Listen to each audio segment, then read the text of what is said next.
Hello, everyone.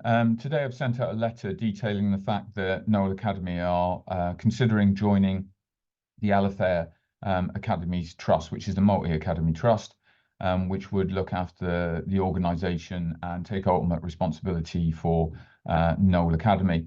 And I wanted to detail to parents why we are potentially making this decision. There's an opportunity in February for parents to come in and speak to myself and other members of the leadership and governance at Noel, but also members of the Alfair Academies Trust team. But at this point in time, I just wanted to do a little presentation on why we're making those decisions, and obviously go into it in a bit more detail than I could in a letter.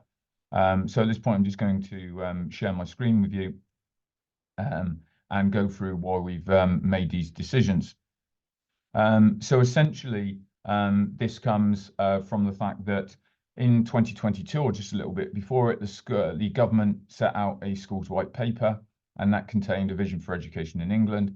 And it very much was focused around setting up large multi-academy trusts and doing away with schools that were under local authority control or were small multi-academy trusts, or like us, a single academy trust. So essentially, a single academy trust is a school which has responsibility entirely for its finance, its employment, its contractual practices, as well as the education, but doesn't actually have any involvement in any other school. And the vision was that every school would be part of a large trust.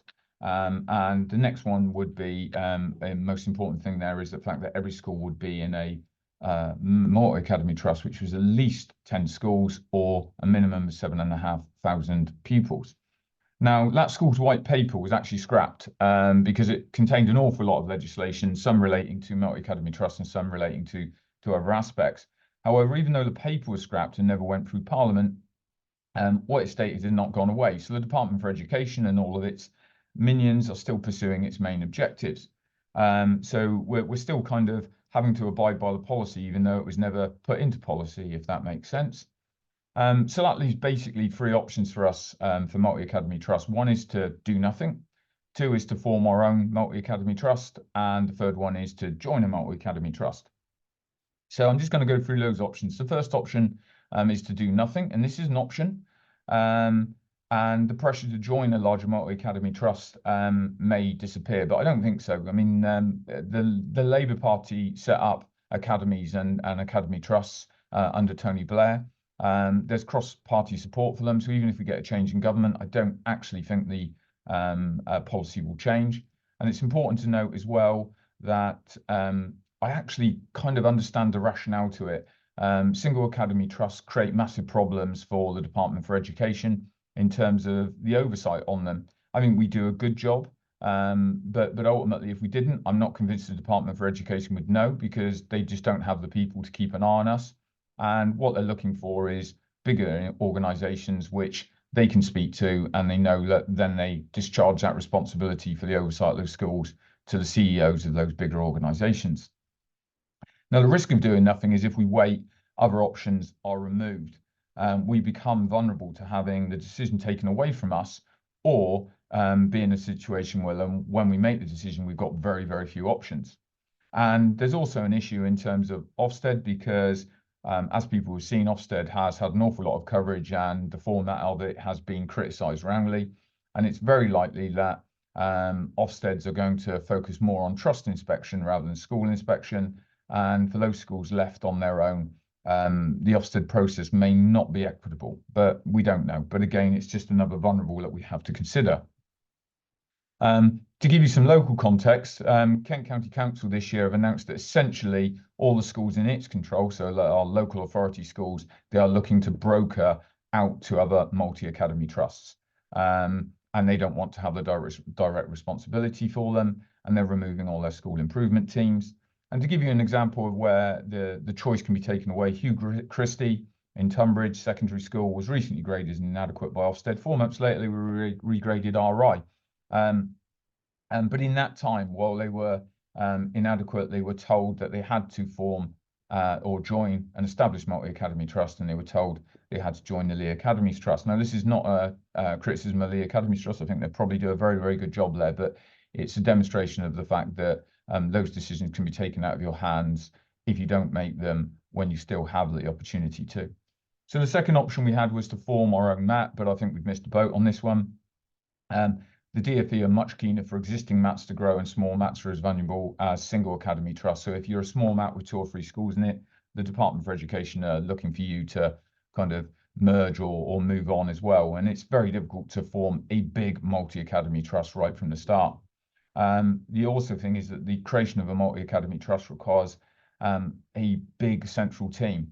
And the reason for this is that when schools join a multi-academy trust, that multi-academy trust takes responsibility for all aspects of the school.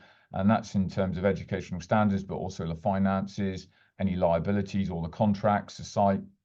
So when you're looking for schools to join you, you need to do an awful lot of due diligence to make sure that you're not going to be lumbered with lots of liabilities. And as a school, we don't have the capacity to do that for schools that potentially would look to join us. And investing in the people to do it is not something we can do with our existing budget, with no guarantee that those schools would ever join us at the end of the process. So it's just not a situation that we can really do. We did look at trying to form a multi-academy trust with the West Kent Single Academies Alliance, which we are a founder member of, and that's ourselves, Tunbridge Grammar School, Cranbrook School, Hillview School, Hadlow Rural Community School, and Trinity School. But ultimately, it just was never going to happen in my view. And the reason for that is that all the schools in it are very, very different. And that's a great thing, because it means that there's an awful lot of expertise across a wide range. But when you form a multi-academy trust, you have to align quite a lot. And every single school in the Worcester at this moment in time is at least good. And it was very difficult to see where the compromises would be made, where we would say, right, we're all going to be doing this, when actually that wouldn't suit the needs of the pupils in the different schools. So the third option was to join a MAT. And we were approached by several MATs to join them, and we've completed due diligence on some of them. We visited them, we've spoken to CEOs, we've spoken to the schools who are in those multi-academy trusts. The question is, what do we want if we were to join a multi-academy trust? And that's for governors, leadership, staff, and I hope parents and students. And what I'm hoping is that people want a retention of the identity of Noel Academy and what it stands for, while benefiting from the closer alignment that cooperation with other schools always brings. And we know that there's a number of parents who are in areas where there are already large multi-academy trusts, such as the Harris Academy Trust or the Kemnall Academies Trust, and have chosen Noel. And that's because of the values at Noel. So we don't want to basically reverse the decision they made, because I'm hoping most parents have chosen Noel because they like what we present. So to this end, we are looking at potentially joining the Alfair Academies Trust. And the Alfair Academies Trust is based around St George's School in Gravesend at this moment in time. And of the schools that are currently members, St George's is the only secondary school, which is important, and I'll come on to that in a minute. The rest of these are primary schools. There will be other schools joining as well. But some of these primary schools, such as Sutton at Hone, actually send more students to Noel Academy than send them to the St George's School. Now, one thing you will immediately notice is that it says it's an Anglican Academies Trust. It's sponsored by the Diocese of Rochester, and there's a Christian cross on the logo. It is a faith trust, but I need to stress at this moment in time that Noel Academy is a secular school, which means it has no faith, and it's remaining a secular school. Just because we're joining this, we do not suddenly become a faith school, and there will be no change to that. Now, that might please some parents. It might go against some parents who would rather like us to align in greater values, and a lot of parents probably don't care either way, but we are staying as a secular school. There is an advantage to joining a faith trust, though, and that is simply the fact that an awful lot of primary schools are faith schools, and under their covenants, they could never join a multi-academy trust which wasn't faith aligned.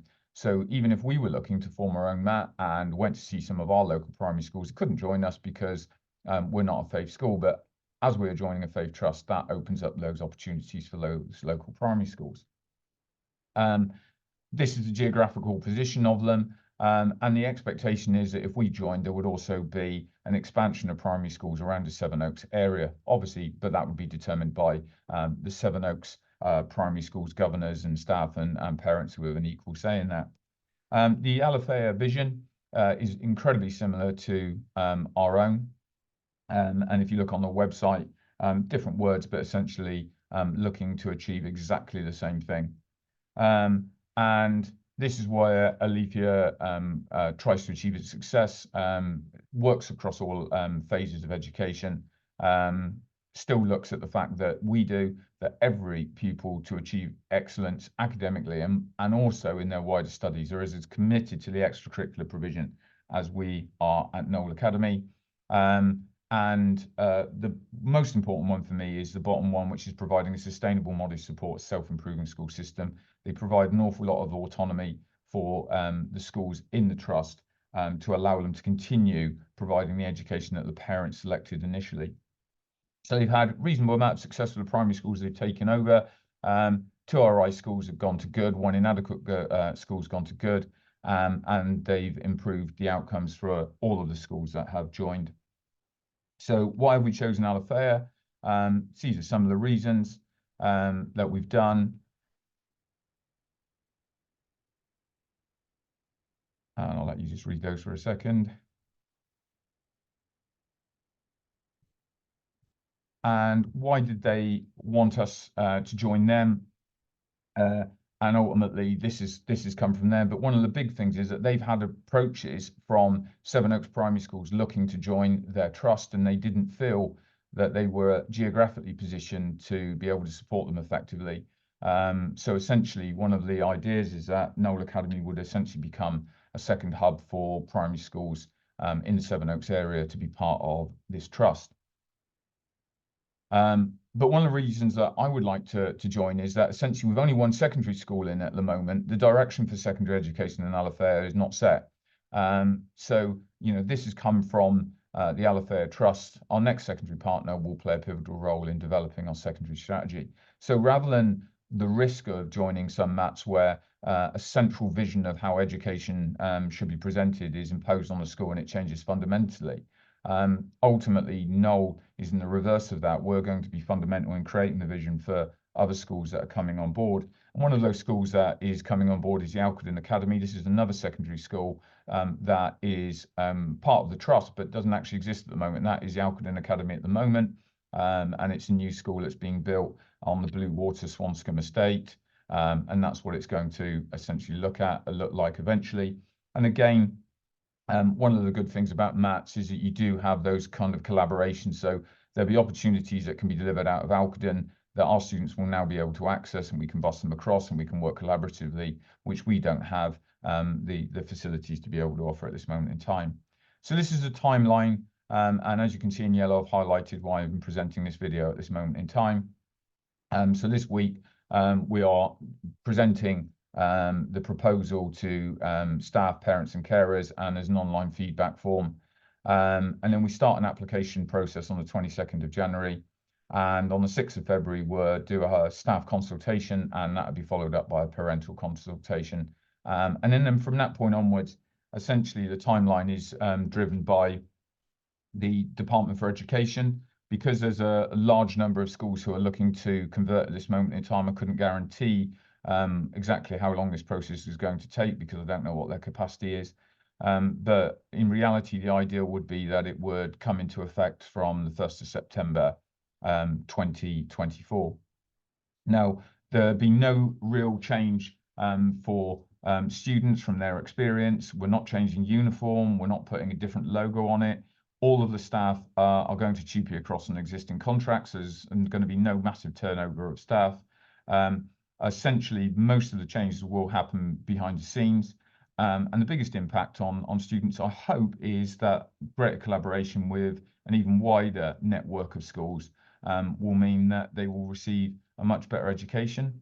And from a parental perspective, I think this guarantees that the values that we have at Knowle will be maintained for the foreseeable future, regardless of what other changes come in. And I hope that essentially is what parents are after. So I hope this video has been useful to some degree in explaining why we have made the decision that we have.